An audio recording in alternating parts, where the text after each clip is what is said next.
오늘 우리에게 주신 하나님의 말씀은 사도행전 2장 37절에서 47절까지의 말씀입니다. 사도행전 2장 37절에서 47절까지의 말씀, 신약성경 190면 어간에 있습니다. 사도행전 2장 37절에서 47절까지의 말씀입니다. 저와 여러분이 한 절씩 교독하시겠습니다. 그들이 이 말을 듣고 마음에 찔려 베드로와 다른 사도들에게 물어 이르되, 형제들아, 우리가 어찌할꼬 하거늘? 베드로가 이르되, 너희가 회개하여 각각 예수 그리스도의 이름으로 세례를 받고 죄 사함을 받으라. 그리하면 성령의 선물을 받으리니 이 약속은 너희와 너희 자녀와 모든 먼데 사람 곧 주 우리 하나님이 얼마든지 부르시는 자들에게 하신 것이라 하고, 또 여러 말로 확증하며 권하여 이르되, 너희가 이 패역한 세대에서 구원을 받으라 하니, 그 말을 받은 사람들은 세례를 받음에 이날의 신도의 수가 3,000이나 더하더라. 그들이 사도의 가르침을 받아 서로 교제하고 떡을 떼며 오롯이 기도하기를 힘쓰니라. 사람마다 두려워하는데 사도들로 말미암아 기사와 표적이 많이 나타나니, 믿는 사람이 다 함께 있어 모든 물건을 서로 통용하고 또 재산과 소유를 팔아 각 사람의 필요를 따라 나눠주며 날마다 마음을 같이하여 성전에 모이기를 힘쓰고 집에서 떡을 떼며 기쁨과 순전한 마음으로 음식을 먹고 합독하시겠습니다. 하나님을 찬미하며 또 온 백성에게 칭송을 받으니 주께서 구원받는 사람을 날마다 더하게 하시니라. 아멘. 할렐루야, 반갑습니다. 우리들은 지난 주일에 오순절 성령 강림절을 기념하며 함께 모여 예배를 드렸습니다. 그리고 성령 강림 주일이 지나고 3일째 되는 날 저녁에 이렇게 함께 모여 말씀의 은혜를 나눌 수 있게 되어 진정으로 감사를 드립니다. 오늘 함께 나눌 말씀은 사도행전 2장의 말씀입니다. 오순절날 성령이 강림하시고 성령님을 만난 사람들의 이야기가 2장에는 기록이 되어 있습니다. 이처럼 주님을 만나고 성령의 충만함을 받은 사람들에게 어떠한 일들이 있었는지 오늘 함께 살펴보도록 하겠습니다. 미국의 복음주의적 기독교 저술가 가운데 찰스 콜슨이라는 한 사람이 있습니다. 그는 2012년에 사망했지만 한때는 주목할 만한 저술가로도 알려졌었고, 그의 대표작으로는 백악관에서 감옥까지, 러빙갓, 그리스도인, 이제 어떻게 살 것인가 등이 있습니다. 그리고 그 외에도 20여 권이 넘는 책을 출간한 저술가이며 언론인이자 그리고 목회자였습니다. 그는 미국 현대사의 한 페이지를 장식했던 사람들 중 한 사람이었습니다. 콜슨은 뛰어난 정치 감각을 갖고 있었고, 미국 조지 워싱턴 대학교 로스쿨을 졸업한 뒤에 워싱턴 DC에서 변호사로 활동하다가 미국 37대 대통령인 닉슨 대통령의 정치 참모로 발탁이 되었습니다. 그리고 1972년 미국 대통령 선거를 앞두고 찰스 콜슨은 닉슨의 재선을 돕기 위해 정치적 경쟁 관계인 민주당의 전국위원회 본부가 있는 워터게이트 호텔 불법 도청 사건을 주도하게 됩니다. 1972년 6월 17일 미국 대통령 선거를 5개월 앞두고 미국 워싱턴 DC에 있는 워터게이트 빌딩에 있는 민주당 본부에 5명의 괴한이 침입했습니다. 그들은 민주당 본부의 카메라와 도청 장치를 설치하기 위하여 침입을 했었는데, 이들 중 한 사람은 닉슨 대통령의 재선위원회 수석 경호원이었고, 또 한 사람은 백악관에서 일하던 사람이었습니다. 호텔의 경비원은 괴한이 침입한 흔적을 발견하자 경찰에 신고를 하게 되고 5명의 괴한은 현행범으로 체포되게 됩니다. 체포된 범인들은 끝까지 단순 절도임을 주장했지만 조사가 진행될수록 이 사건은 닉슨 대통령의 행정부와 밀접한 관련이 있다는 것이 점점 드러나게 되었습니다. 그럼에도 그해 11월 닉슨 대통령은 미국 대통령 선거 역사상 유례없는 압승을 거두며 재선에 성공하였습니다. 그리고 그 다음해 2월 월남전을 종결시키면서 닉슨 대통령의 인기는 최고의 절정기를 누리고 있었습니다. 이처럼 닉슨 대통령의 인기가 날로 치솟았지만 워터게이트 사건의 의혹은 사라지지 않고 오히려 날이 갈수록 사람들의 이목이 집중되기 시작했습니다. 그러자 닉슨 대통령의 보좌관 10여 명이 모여서 워터게이트 사건의 진상을 은폐하기 위해 1973년 3월 21일 음모를 꾸미기 시작했습니다. 그들은 미국에서 명성을 날리던 인류 변호사들이었고 최고의 엘리트들이었습니다. 그들은 누구보다도 법을 잘 알고 있었고 어떻게 은폐해야 확실하게 그 사건을 감출 수 있는지도 잘 알고 있었습니다. 그리고 그들은 대통령 닉슨이라는 사람을 따르는 열렬한 신봉자들이었습니다. 그들은 미국에서 가장 높은 수입이 보장되는 인류 변호사의 자리도 마다하고 닉슨을 위해 백악관에 들어온 사람들이었습니다. 그렇기에 닉슨은 자신의 잘못을 은폐시켜줄 그들에게 막대한 권한을 위임했습니다. 그들은 최고의 권력을 누렸고 1급 비밀 경호원들이 24시간 그들을 밀착 경호했습니다. 그 보좌관들은 그들이 누리고 있는 특권과 자신들의 명예를 지키기 위해 그리고 그들이 따르는 닉슨 대통령을 위해 워터게이트 사건을 완벽하게 은폐하는 음모를 꾸몄습니다. 그러나 그로부터 단 18일 후인 1973년 4월 8일 그들의 음모는 만천하에 들통이 나버리고 말았습니다. 자칫 좀도둑들의 민주당 선거대책본부 침투 사건 정도로 그칠 뻔했던 워터게이트 사건은 워싱턴 포스트 기자들의 끈질긴 추적 보도와 정권 내부에 있는 익명 제보자들의 제보로 결국 닉슨 정권을 무너뜨리는 일대 스캔들로 번지게 되었습니다. 거짓은 아무리 은폐하고 완벽하게 감춘다 하더라도 반드시 세상에 그 진실을 드러내고 맙니다. 인간이 그 어떤 지혜를 다 동원한다 하더라도 거짓을 완벽하게 지켜낼 수는 없었습니다. 그 일로 인해 닉슨 대통령은 미국 역사상 최초이자 유일하게 임기 중 사퇴한 대통령이 되었고 워터게이트 사건에 연루됐던 찰스 콜슨도 그 죄에 대한 결과로 감옥에 수감이 되게 되었습니다. 하지만 콜슨은 그리고 그 콜슨에게는 그에게 있던 감옥은 좌절과 허망함에 가득한 그런 공간이 아니었습니다. 그곳은 그에게 새롭게 찾아온 거듭남의 그런 공간이었습니다. 2000년 전에 십자가에서 죽으시고 부활하신 주님께서는 헛된 욕망과 죄악으로 가득 차 있었던 찰스 콜슨에게도 직접 찾아가 주셨고 그를 만나 주셨습니다.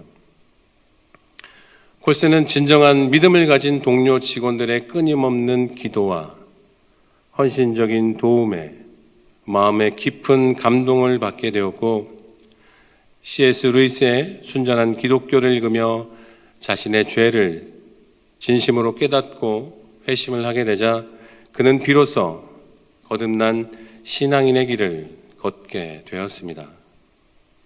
그의 회심을 보면서 많은 사람들이 반신반의하며 의심을 품기도 했지만 콜슨은 출소 이후에 묵묵히 교도소 재소자들을 위한 감옥 선교인 프리즌 펠로우십을 결성하여 수감된 제소자들에게 복음을 전파하는 일을 시작하게 되었습니다.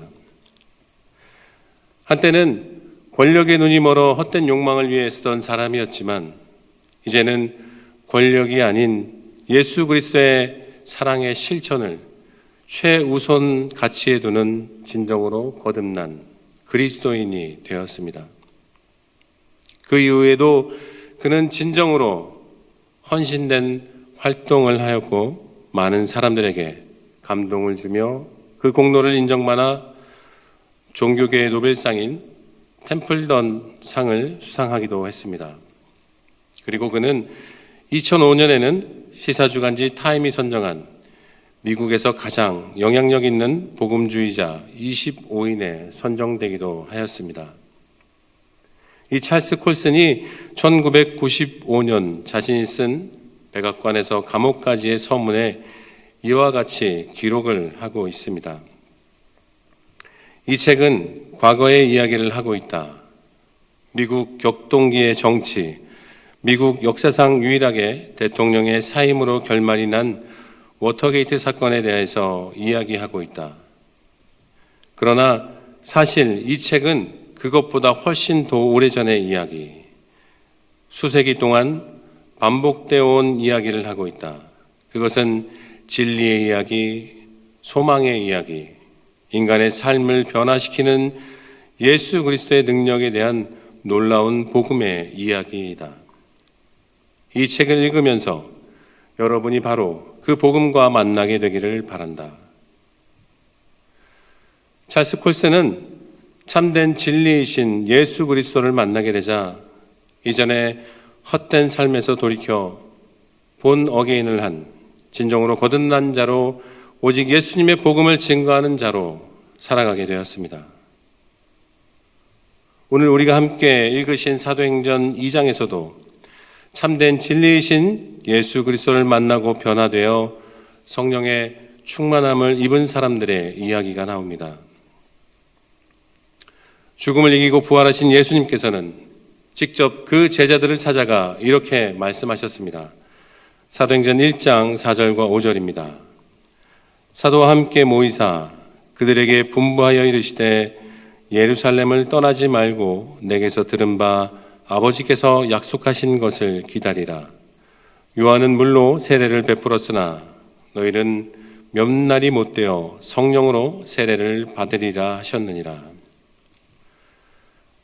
죽음을 이기고 부활하신 예수님을 만난 제자들은 예수님께서 하늘로 승천하심을 그들의 눈으로 직접 목격한 뒤에 예수님께서 하신 말씀대로 그 약속의 말씀을 기다리며 함께 모여 기도하기를 시작하였습니다.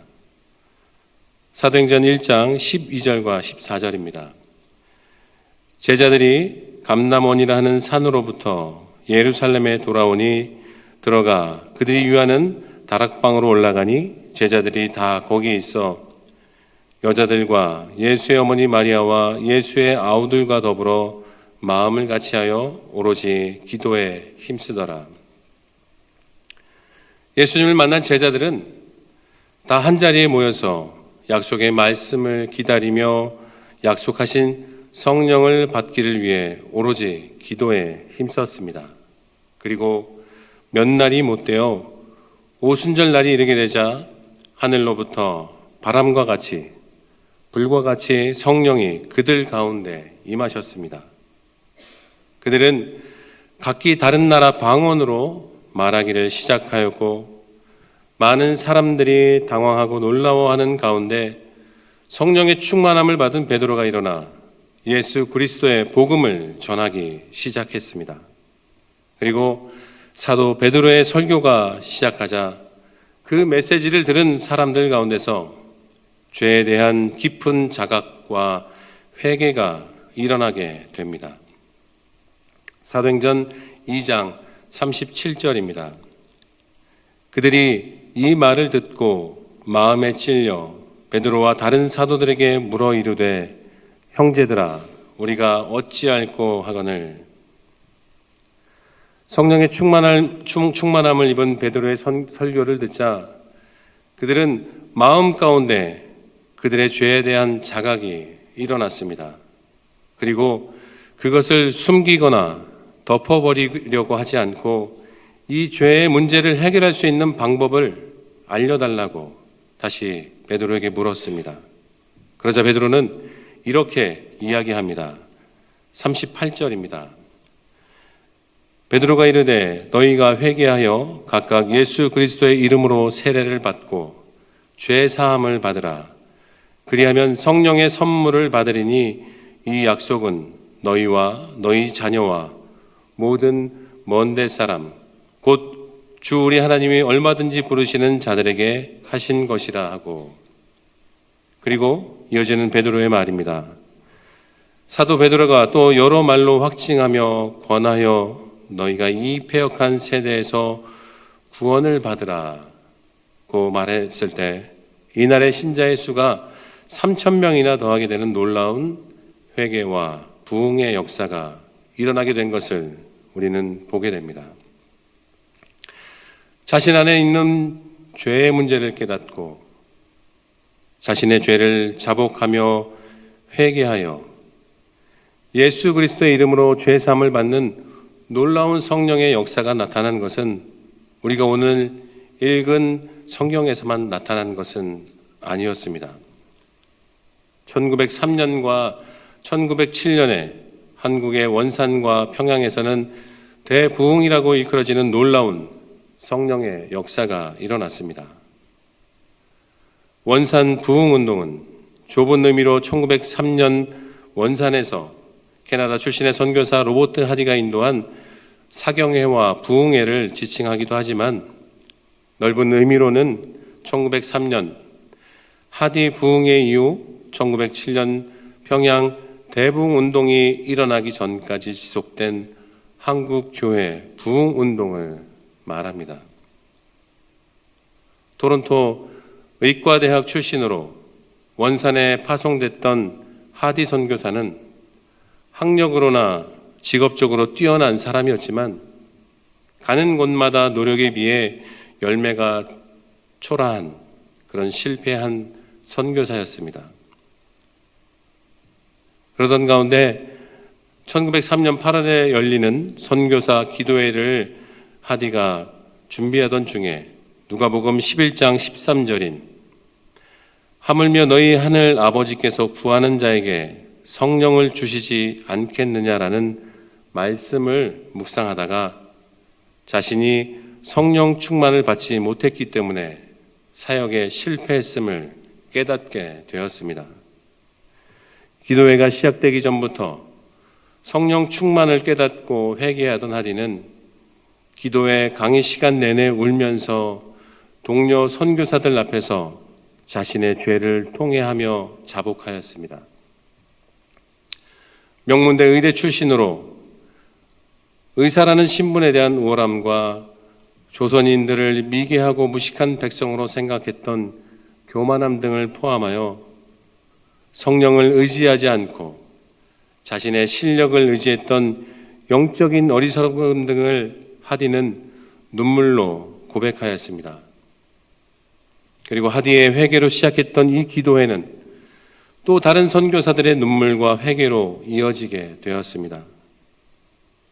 그리고 하디는 그 다음 주일 사역하던 원산 감리교회의 주일 예배에서 또다시 자신의 죄와 성령 충만하지 못함을 성도들 앞에서 눈물로 고백을 하였습니다. 그의 회개는 성도들의 공개 회개로 이어져 통해를 동반한 부흥이 원산 전역에 퍼지게 되었습니다. 이와 동일한 일은 1907년 평양에서도 일어났습니다. 한국인 최초로 장로교 목사 안수를 앞두고 있던 길선주 장로는 평안도 전역에서 몰려온 신자 1,500명이 보는 가운데 자신의 죄를 숨김없이 낱낱이 자복하며 눈물로 회개를 하였습니다. 길선주 장로가 보여준 통안의 회개는 그 자리에 모여있던 신자들과 외국인 선교사들 모두를 울렸습니다. 이때부터 새벽 2시가 지나도록 선교사와 교인들이 앞다퉈 자신의 죄를 회개하는 통성기도를 올리기 시작했습니다. 선교사들은 자신의 교만과 편견을 회개했고, 교인들은 선교사에 대한 미움과 질시를 뉘우쳤습니다. 회개는 또 다른 회개를 낳았으며, 이는 평양 대부흥의 시발점이 되었습니다. 그리고 이러한 일들을 통해 한국 교회는 놀라운 성령의 역사를 경험하게 되었습니다. 콜슨과 하디, 길선주, 그리고 그 회개의 자리에 함께 있던 사람들 모두는 죄의 문제를 깨닫게 하시는 성령의 인도하심에 자신들의 죄를 더 이상 덮어두거나 숨기려고 하지 않았습니다. 죄를 깨닫게 하시는 성령의 이끄심에 자신의 죄를 낱낱이 고백하며 죄사함 받기를 간구했습니다. 성령의 충만함을 받는다는 것은 가장 먼저 우리 안에 있는 죄의 문제를 깨닫고 자신의 죄를 자복하며 회개하여 예수 그리스도의 이름으로 죄사함을 받아야 합니다. 거룩하신 하나님 앞에 나아가기 위해서는 우리는 우리 안에 있는 죄의 문제를 하나님 앞에 자복하며 회개하며 나아가야 합니다. 거룩하신 하나님께서 약속하신 성령을 받기 위해서는 우리 안에 거짓 이 모든 것을 내어버리고 죄의 문제를 꺼내놓고 통회하며 자복하고 눈물로 회개해야 합니다. 나의 죄를 깨닫고 회개한다는 것은 나의 힘과 능력으로는 결코 할 수 없는 그런 일입니다. 우리에게 말씀하시는 성령님의 음성에 귀 기울이고 그 세밀하신 음성에 순종하며 믿음으로 반응해야 합니다. 찰스 콜슨은 워터게이트의 커다란 지진 한복판에서 작고 세미한 음성으로 다가온 하나님의 그 말씀을 들었습니다. 그리고 그는 그 부르심에 순종하며 복음의 증인이 되었고 끝까지 충성을 다했습니다. 그 결과 그는 사람을 변화시키는 성령의 능력과 하나님께서 선물로 주시는 십자가 구속의 은혜를 드러내는 그런 본보기가 되었습니다. 하나님께서는 성령의 인도하심에 순종하며 믿음으로 반응했던 한 사람을 통해서 교도소에 수감되어 있던 수많은 사람들을 회심하게 하는 도구로 그를 사용하셨습니다.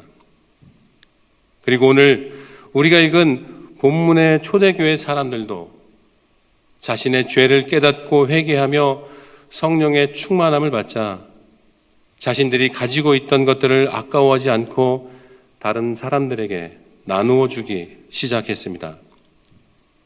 그리고 믿음 안에서 함께 교제하고 함께 음식을 나누며 함께 모여 기도하기에 힘썼습니다.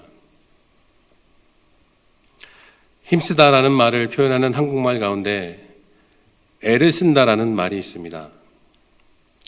우리 몸의 장기 가운데 창자를 끊는 듯한 아픔을 겪거나 어려움을 당할 때 근심스럽거나 속을 태우며 그 일이 이루어지기를 간절히 기다릴 때 애를 쓰거나 애를 태운다라는 말을 사용하기도 합니다. 우리가 간절히 바라는 일을 위해 힘을 쓴다는 것, 그것은 애를 태우는 일과도 같습니다. 오늘을 살아가는 우리들은 어떠한 일에 애를 태우고 힘을 쓰며 살아가고 계십니까?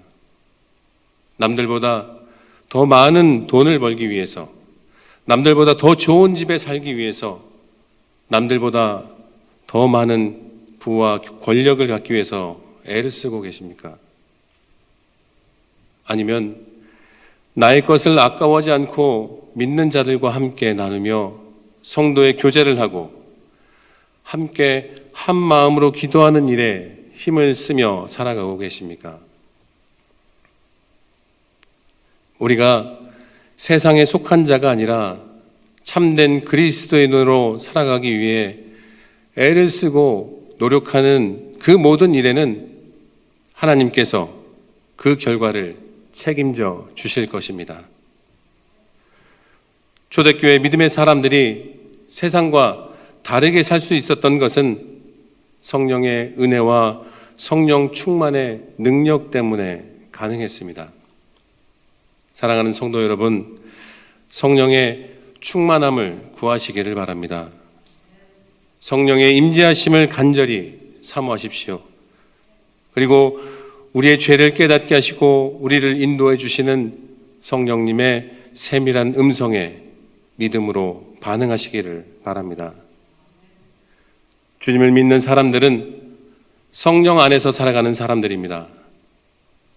저와 여러분, 우리 모두가 날마다 성령 안에서 살아가며 세상을 이기는 성령의 능력을 나타내며 살아가는 우리 모두가 되시기를 주님의 이름으로 간절히 소망합니다. 함께 기도하시겠습니다.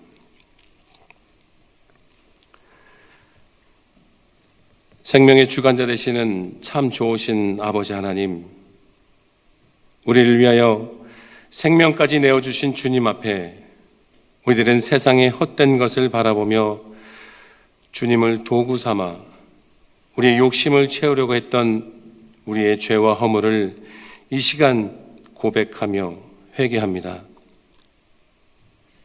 날 위해 십자가를 지신 예수 그리스도의 십자가 아래에 우리의 모든 욕심과 불순종의 죄악을 다 내려놓게 하여 주시고 죽음을 이기고 승리하신 부활의 그 주님을 만남으로 우리의 심령이 새롭게 변화되는 놀라운 은혜를 허락하여 주시옵소서.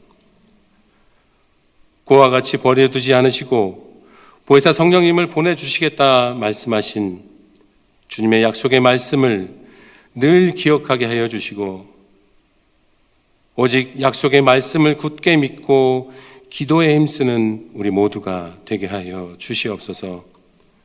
또 주님께서는 성령이 너에게 임하시면 너희가 권능을 받고 예루살렘과 온 유대와 사마리아와 땅끝까지 이르러 내 증인이 되리라고 주님께서는 말씀하셨습니다. 오직 주의 성령으로 충만함을 받는 우리 모두가 되게 하여 주시고 생명까지 내어주신 주님의 그 사랑을 본받아 서로 섬기며 사랑하며 교제하게 하여 주시고 우리의 삶을 통해 십자가 복음의 증인이 되어 날마다 믿는 자의 수가 더해지는 놀라운 성령 충만의 은혜가 우리 가운데 있게 하여 주시옵소서. 이 모든 말씀 우리를 구원하신 예수님의 이름으로 기도드립니다. 아멘.